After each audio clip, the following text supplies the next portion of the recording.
बहुत टाइम पहले की बात है। कन्फ्यूशियस और उनके स्टूडेंट्स वी किंगडम जा रहे थे। रास्ते में उन्हें एक बहुत बूढ़ा आदमी मिला जिसकी उम्र करीब 100 साल रही होगी। वो आदमी एक खेत में अनाज के दाने चुन रहा था और गाने गा रहा था। उनमें से एक स्टूडेंट जू कंग काफी कंफ्यूज हो गया। उसको समझ नहीं आया कि वो बूढ़ा आदमी इतना खुश कैसे हो सकता है। आखिर वो अकेला था, गरीब था और बचे कुछ दाने इकट्ठा कर रहा था। जू कंग उसके पास गया और उस पर दया दिखाने लगा, लेकिन वो बूढ़ा आदमी मुस्कुराया और बोला, तुम्हें मेरी इतनी चिंता क्यों हो रही है? मैं तुम्हें इतना बेचारा लगता हूं क्या? जू कंग बोला, बाबा, मुझे लगता है आपने जवानी में मेहनत नहीं की और ना सक्सेस और स्टेटस के पीछे भागे, इसलिए आपकी शादी नहीं हुई और बच्चे नहीं हुए, इसलिए आप अकेले हो। लेकिन फिर भी आप इतना कैसे हंस रहे हो और गाने गा रहे हो? बूढ़ा आदमी बोला, लिसन यंग मैन, मैं इसलिए हंस रहा हूं और गा रहा हूं क्योंकि मैं खुश हूं। अगर मैं जवानी में दूसरों से compete करता तो शायद इतनी लंबी उम्र तक सेहतमंद ना रहता। मेरे पास ना पत्नी है ना बच्चे, यानी कि उनकी भी चिंता मुझे नहीं करनी पड़ती है। तो मैं क्यों ना हंसूं और क्यों ना गाऊं? ये कहानी ताओइस्ट स्क्रिप्चर ली जू से है। ये एक टिपिकल ताओइस्ट थॉट प्रोसेस दिखाती है जहां हर लॉस के अंदर भी कुछ गेन छुपा होता है। वो बूढ़ा आदमी जो मॉडर्न स्टैंडर्ड्स के हिसाब से एक लूजर है, वो अपनी हिडन ब्लेसिंग्स को क्लियरली देख पा रहा है। लेकिन आम इंसान के लिए ऐसा सोचना मुश्किल होता है। सोसाइटी के स्टैंडर्ड्स और दूसरों की ओपिनियन हमें आसानी से डिस्टर्ब कर देती हैं। यहीं पर ताओइस्ट फिलॉसफी वैल्यूएबल बन जाती है। ये हमें सिखाती है कि हमें कम सोचना चाहिए और कम चिंता करनी चाहिए, फिर चाहे वो दूसरे लोगों की ओपिनियन हो या और कोई भी बात। आज के ज़माने में डिस्ट्रैक्शंस हर जगह है।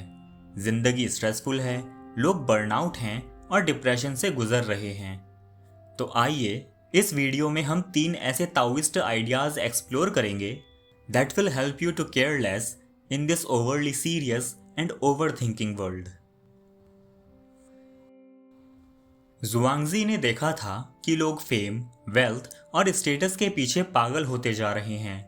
उनके ज़माने में लोग एक्सपेंसिव फूड, एक्सपेंसिव क्लोथ्स और लॉन्ग जर्नीज का शौक रखते थे, और आज भी वही हो रहा है, बस और ज़्यादा इंटेंस तरीके से।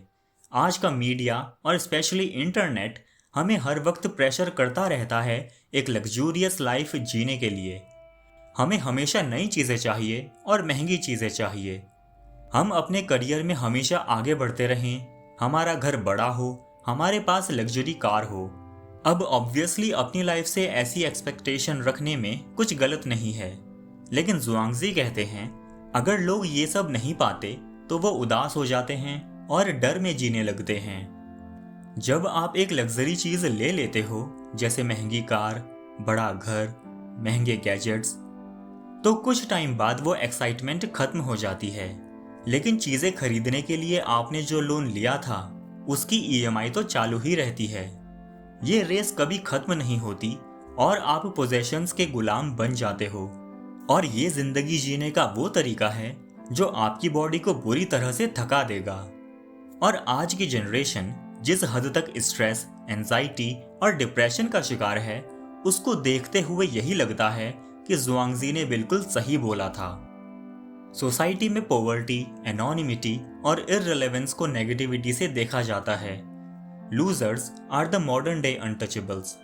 जिनके पास पैसा है वो लोग ऐसे लोगों को अपने से नीचा समझते हैं। लेकिन हम सही और गलत को दुनिया के स्टैंडर्ड्स से जज नहीं कर सकते हैं।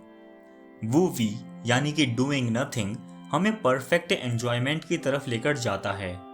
जुआंगजी ने कहा था, heaven does nothing and thence comes its serenity, earth does nothing and thence comes its rest. हमारे लिए ये सोचने वाली बात है कि क्या हम सच में खुशी चाहते हैं या सिर्फ दिखावा।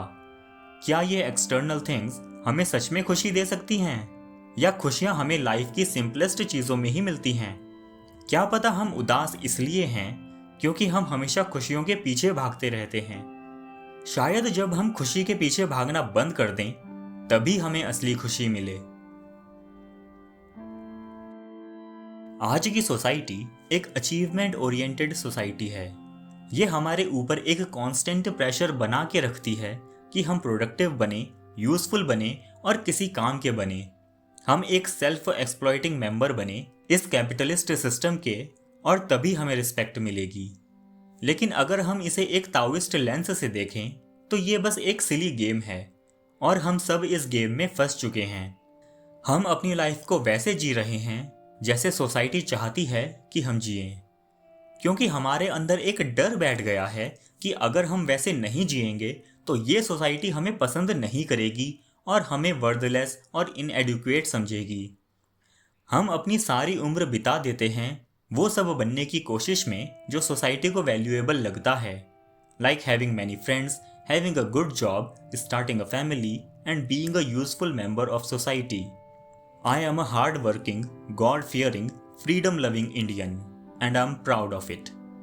और अगर आपने अपनी लाइफ में ये सब हासिल कर लिया है तो फिर आपके लिए उन लोगों को नीची नज़रों से देखना कोई गलत बात नहीं जो ऐसा नहीं कर पाए हैं। लेकिन जुआंगजी कहते हैं, वी कांट जज right and wrong by the world's standards. The majority may agree on something but that doesn't mean it's a universal truth. Taoist sages को कन्वेंशनल बिलीफ्स तोड़ना बहुत पसंद है।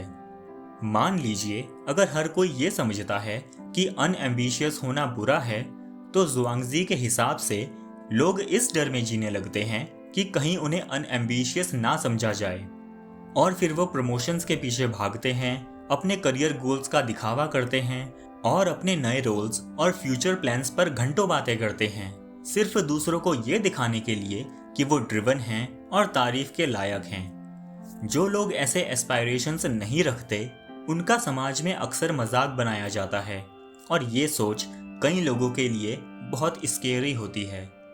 But the Taoist sages challengers to look beyond social conditioning. इस case में हम खुद से पूछ सकते हैं, क्या अनएम्बिशियस होना वाकई में बुरा है?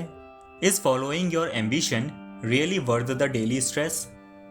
क्या हो अगर हम एम्बिशियस बनना छोड़ दें, या फिर सोसाइटी के मशीन का एक छोटा सा स्क्रू बनने से मना कर दें? क्या हम एक बूढ़े हर्मिट की तरह जी सकते हैं जो दुनिया की एक्सपेक्टेशंस से अपना मुंह मोड़ लेता है? क्या हम उससे ज्यादा बुरी हालत में होंगे? चलिए मैं आपको एक कहानी सुनाता हूँ यूजलेस ट्री की। एक कहानी जो दुनिया के लॉजिक को उल्टा कर देती है, एक ताओइस्ट अंदाज में। एक दिन कारपेंटर शी और उसका अप्रेंटिस एक बड़े से ओक ट्री के पास से गुजर रहे थे जो गांव के श्राइन के बगल में खड़ा था। उस ट्री की शाखाएं इतनी बड़ी थी कि बारिश के वक्त 100 से ज्यादा बैल उसके नीचे पनाह ले सकते थे। लोग उसके आसपास जमा थे और उस पेड़ के साइज और खूबसूरती को देखकर हैरान थे। अप्रेंटिस ने कारपेंटर शी से कहा, वाओ, मैंने आज तक इतना सुंदर पेड़ नहीं देखा है, लेकिन आप तो उस पर नजर भी नहीं डाल रहे हैं, ऐसा क्यों? कारपेंटर ने कहा, तुम मजाक कर रहे हो क्या? ये पेड़ बिल्कुल बेकार है। देख नहीं रहे कितना टेढ़ा मेढ़ा है? अगर इससे नौका बनाओगे तो डूब जाएगी, अगर अलमारी या दरवाजे बनाओगे तो तुरंत सड़ जाएंगे। ये बिल्कुल यूजलेस है। उसी रात कारपेंटर ने एक सपना देखा। सपने में वही टेढ़ा मेढ़ा पेड़ उससे बात कर रहा था। पेड़ बोला, सुनो भाई, मैंने सुना है कि तुमने मेरे बारे में क्या कहा। तुम सोच रहे हो मैं बेकार हूं, किसी काम का नहीं, और एक हद तक ये बात सच भी है। जरा देखो, आम के पेड़, संतरे के पेड़, ये यूजफुल हैं, इसलिए लोग उनसे प्यार करते हैं, पर उनकी जिंदगी देखो, वो हर वक्त एक्सप्लॉइट होते हैं। जब उनका फल पकता है उन्हें तोड़ तोड़ के झटका दे के लूटा जाता है, उनकी बड़ी शाखाएं तोड़ दी जाती हैं, और जब वो कुछ देना बंद कर देते हैं तो बिना सोच समझ के काट दिए जाते हैं। तुम समझ रहे हो, उनकी यूटिलिटी उनकी जिंदगी को दर्द से भर देती है। वो तो अपनी पूरी जिंदगी भी नहीं जी पाते जो हेवन ने उनके लिए सोची थी। और दूसरी तरफ मैं किसी काम का नहीं हूं, और मेरा बेकार होना मेरे लिए सबसे बड़ा काम बन गया है। अगर मैं काम का होता तो मैं इतना बड़ा हो पाता क्या? मेरा लंबा जीवन उस बेकारपन की देन है। इस कहानी में हम देखते हैं कि जो चीज समाज में एक बुरा गुण माना जाता है, जैसे कि यूजलेसनेस, वो इस पेड़ के लिए एक वरदान बन गया। ये हमें उस बूढ़े साधु की याद दिलाता है जिसका जीवन दुनिया के नजरिए से नाकाम था, पर अंदर से एक छुपा हुआ आशीर्वाद था। नुकसान में भी कुछ ना कुछ फायदा होता है, बस उसे ढूंढना आना चाहिए। पी कंगजू और सी मेंजू दो पुराने दोस्त थे जो कई सालों से अलग हो गए थे।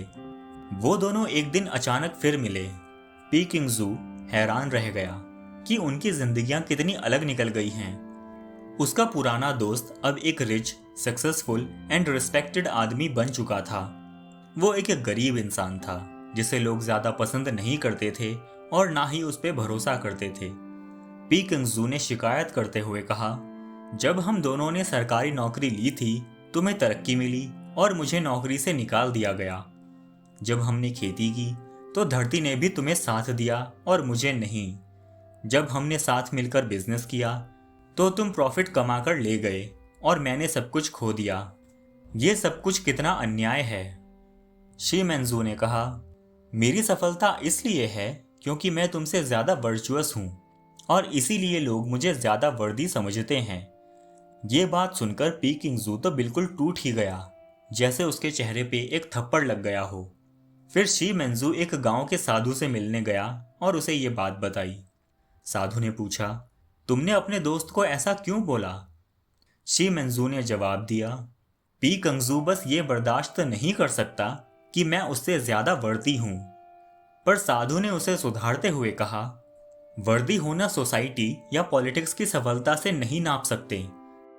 तुम्हारा सफल होना तुम्हारे वर्चुअस होने की वजह से नहीं है, बल्कि तुमने मेहनत भी की है, दिमाग भी लगाया है और तुम लकी भी हो। जब हम मेहनत और दिमाग लगाकर काम करते हैं तो सक्सेस मिलने के चांस बहुत बढ़ जाते हैं, और अगर लक भी हमारे साथ ही हो तो सक्सेस हमें और जल्दी मिल जाती है। इसलिए हमें दिमाग लगाकर मेहनत करते रहना चाहिए, और जब लक हमारी साइड होगा तो हमें सक्सेस जरूर मिल जाएगी। जब पी किंगजू ने सुना कि सेज ने उसके दोस्त को ये कहा तो उसके दिल में एक शांति सी उतर गई। उसने अपनी हालत को स्वीकार कर लिया। उसने ये सब तय किया कि वो अपनी बदकिस्मती को अपने दुख का कारण नहीं बनाएगा।